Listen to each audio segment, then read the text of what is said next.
Electrostatics fascinating forces और phenomena को explore करता है जो स्टेशनरी इलेक्ट्रिक चार्जेस से बनती है। यह फिजिक्स की एक फंडामेंटल ब्रांच है जो हमें यह समझने में मदद करती है कि ये चार्जेस कैसे इंटरैक्ट करते हैं और हमारे आसपास की दुनिया को कैसे अफेक्ट करते हैं। एवरीथिंग, और मेरा मतलब एब्सोल्युटली एवरीथिंग, एटम्स से बना है। प्रोटॉन्स, न्यूट्रॉन्स जो साथ मिलकर न्यूक्लियस बनाते हैं, और इलेक्ट्रॉन्स जो न्यूक्लियस के चारों ओर ऑर्बिट करते हैं। वह फंडामेंटल प्रॉपर्टी जो इलेक्ट्रिक फोर्सेस को जनरेट करती है, ऑब्जेक्ट्स के बीच का पुश एंड पुल, उसे इलेक्ट्रिक चार्ज कहते हैं। यह दो अलग अलग तरह के होते हैं, पॉजिटिव और नेगेटिव। ये चार्जेस तय करते हैं कि ऑब्जेक्ट्स एक दूसरे के साथ कैसे इंटरैक्ट करते हैं। प्रोटॉन्स जो एटम के न्यूक्लियस में होते हैं, पॉजिटिव होते हैं। इलेक्ट्रॉन्स जो न्यूक्लियस के चारों ओर ऑर्बिट करते हैं, नेगेटिव होते हैं। और न्यूट्रॉन्स भी न्यूक्लियस में होते हैं, न्यूट्रल होते हैं। उन पर कोई चार्ज नहीं होता।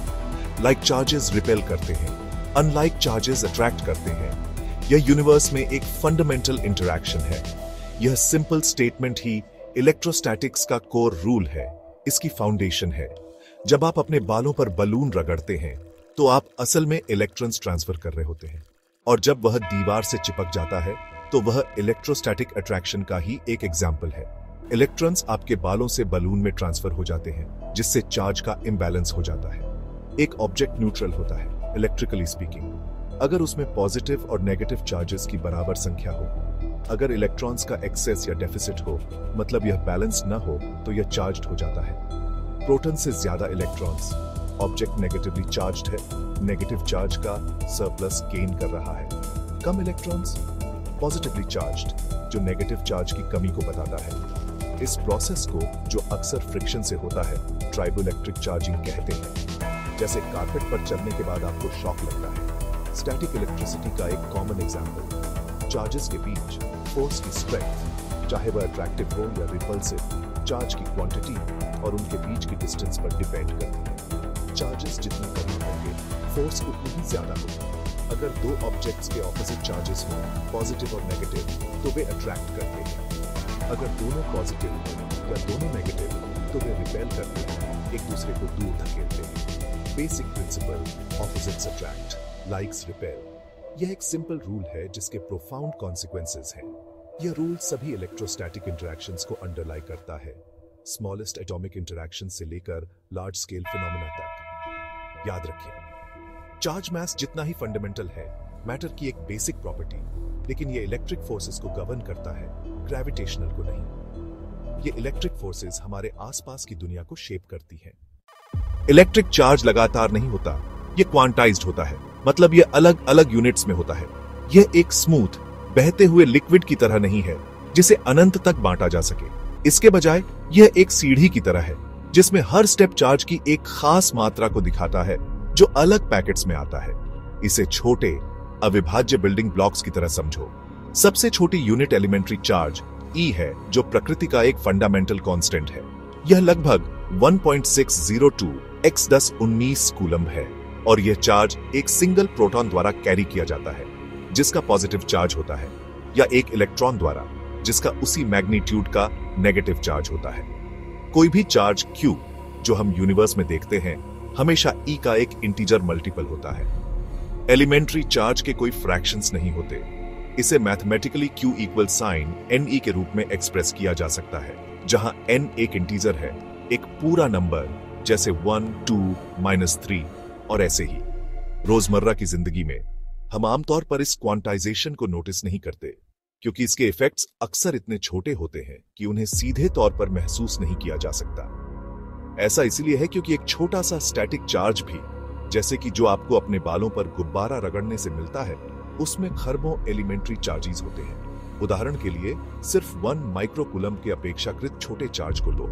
इस चार्ज में लगभग 6.25x वॉर इलेक्ट्रॉन होते हैं। चलो इस सिद्धांत को एक क्विक उदाहरण से देखते हैं, ताकि यह समझा जा सके कि कितने एलिमेंट्री चार्जेस शामिल होते हैं। एक न्यूट्रल स्फीयर से कितने इलेक्ट्रॉन हटाने होंगे ताकि उसे +1 कूलम्ब का नेट पॉजिटिव चार्ज मिल सके। इसे जानने के लिए हम formula M equal sign QE का इस्तेमाल कर सकते हैं, जो हमें एलिमेंट्री चार्जेस की संख्या बताता है। वैल्यूज डालने पर हमें n equal sign 1c 1.602 x 10 मिली मिलता है। इस कैलकुलेशन का नतीजा लगभग 6.24 x 118 इलेक्ट्रॉन आता है। यह 6 क्विंटिलियन से ज्यादा इलेक्ट्रॉन है। सिर्फ एक कूलम्ब बनाने के लिए इतनी बड़ी संख्या में इंडिविजुअल चार्जेस की जरूरत होती है। यह दिखाता है कि कूलम्ब वास्तव में चार्ज की एक बहुत बड़ी यूनिट है, खासकर जब इंडिविजुअल पार्टिकल्स के पैमाने पर विचार किया जाता है। इसके उलट एलिमेंट्री चार्ज खुद एक बहुत छोटी मात्रा है जो एटॉमिक लेवल पर चार्ज के डिस्क्रीट नेचर को दिखाती है। भले ही हम इसे सीधे तौर पर नहीं देखते, क्वांटाइजेशन यूनिवर्स के काम करने का एक फंडामेंटल पहलू है जो चार्जेड पार्टिकल्स के बिहेवियर को कंट्रोल करता है। इसलिए हर ऑब्जर्वेबल चार्ज, चाहे वह कितना भी बड़ा या छोटा क्यों न हो, आखिरकार उस फंडामेंटल यूनिट का एक होल नंबर मल्टीपल होता है। दो चार्जेस के बीच का फोर्स कितना स्ट्रॉन्ग होता है? कूलम्ब का नियम इसका जवाब देता है। फोर्स चार्जेस के प्रोडक्ट के प्रोपोर्शनल होता है और उनके सेपरेशन के स्क्वायर के इनवर्सली प्रोपोर्शनल होता है। Mathematically F equal sign K G Q2 R2, जहां K 8.99x के 9 nm2 CD होता है। ऑपोजिट चार्जेस के लिए फोर्स अट्रैक्टिव होता है और एक जैसे चार्जेस के लिए रिपल्सिव होता है और उनके जुड़ने वाली लाइन के साथ एक्ट करता है। Example, Q1 equal sign plus 2mc, Q2 equal sign 3mc, R equal sign 0.10m। Units को कन्वर्ट करें। Q1 equal sign 2x 10 6c, Q2 equal sign 3x 10 6c, F equal sign K Q2, R2 equal sign 8.99x के 9x 6x 10 व 0.01 0.54 n। क्योंकि charges opposite हैं, force attractive है। Coulomb का नियम opposites attract, like इस repel को बिल्कुल सही से बताता है। यह नियम सभी इलेक्ट्रोस्टैटिक कैलकुलेशन के लिए बहुत इंपॉर्टेंट है। याद रखें, जैसे जैसे दूरी बढ़ती है, फोर्स तेजी से कम हो जाता है। एक चार्ज जो स्पेस में अकेला बैठा है, दूसरे चार्ज पर फोर्स कैसे लगाता है, खासकर तब जब उनके बीच कोई कनेक्शन दिखाई नहीं देता। यह एक जरूरी सवाल है जो हमें इलेक्ट्रिक फील्ड के कॉन्सेप्ट तक ले जाता है। अपने इलेक्ट्रिक फील्ड के जरिए, जो एक इनविजिबल वेब की तरह होता है और अपने आसपास की जगह में फैला होता है, इलेक्ट्रिक फील्ड, जिसे अक्सर E से दिखाया जाता है, को स्पेस में एक खास पॉइंट पर प्रति यूनिट चार्ज फोर्स के रूप में डिफाइन किया जाता है। मैथमेटिकली हम इसे E equal sign F GCO के रूप में लिखते हैं, जहां F एक छोटे पॉजिटिव टेस्ट चार्ज कीजों पर लगने वाला फोर्स है। इसे ऐसे समझो, एक सोर्स चार्ज जो फील्ड बनाता है अपने आसपास की जगह को बदल देता है। फिर एक टेस्ट चार्ज जब इस बदली हुई जगह में रखा जाता है तो इलेक्ट्रिक फील्ड की मौजूदगी के कारण एक फोर्स महसूस करता है। हम इन फील्ड्स को फील्ड लाइंस का इस्तेमाल करके दिखाते हैं। फील्ड लाइंस हमेशा पॉजिटिव चार्जेस से दूर जाती हैं, जो पॉजिटिव टेस्ट चार्ज पर फोर्स की डायरेक्शन को बताती है। इसके उलट वे नेगेटिव चार्जेस की ओर पॉइंट करती हैं, जिससे पता चलता है कि फोर्स की डायरेक्शन नेगेटिव चार्ज की ओर होगी।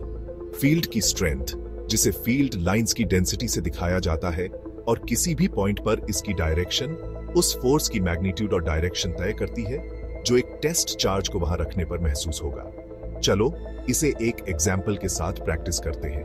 1+5 nano coulomb NC point charge से 30 सेंटीमीटर की दूरी पर इलेक्ट्रिक फील्ड स्ट्रेंथ कैलकुलेट करो। सबसे पहले हमें अपनी यूनिट्स को एक जैसा करना होगा, तो रेडियस R 0.30 मीटर हो जाता है और charge Q 5x 10 not Coulomb's है। अब इलेक्ट्रिक फील्ड के लिए कूलम्ब के नियम E इक्वल साइन K खूबी R2 का इस्तेमाल करके हम अपनी वैल्यूज डालते हैं।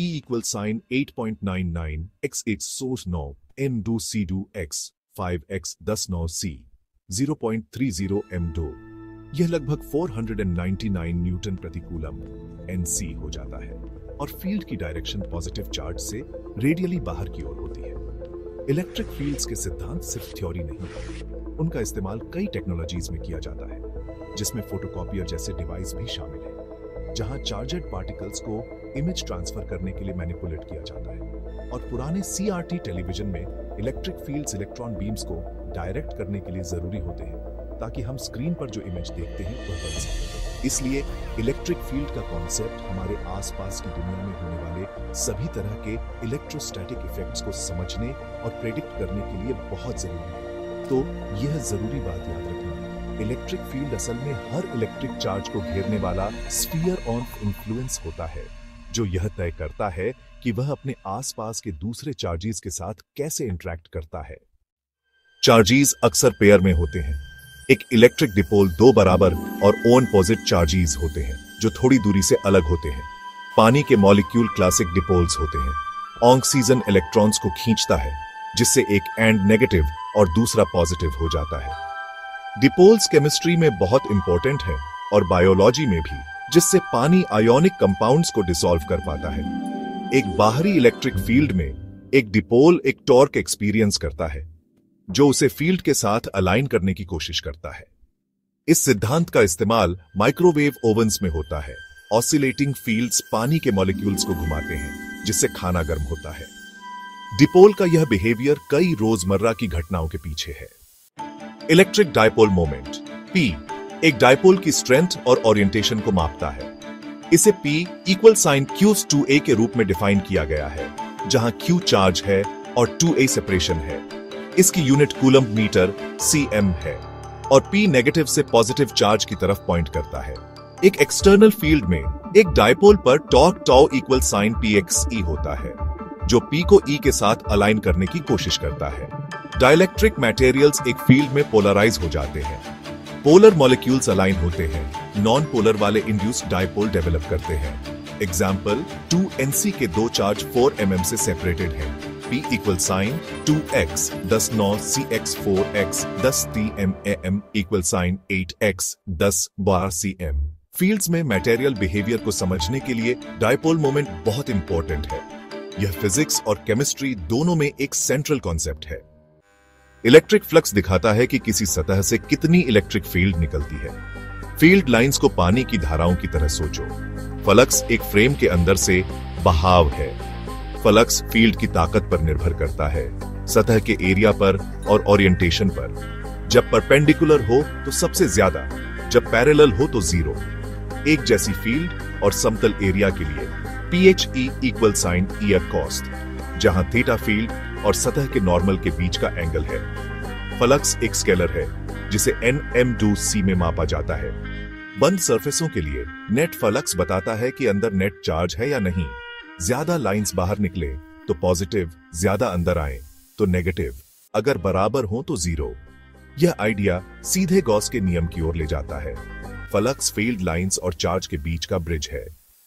गॉस का नियम एक बंद सतह के माध्यम से नेट इलेक्ट्रिक फ्लक्स को अंदर बंद चार्ज से जोड़ता है।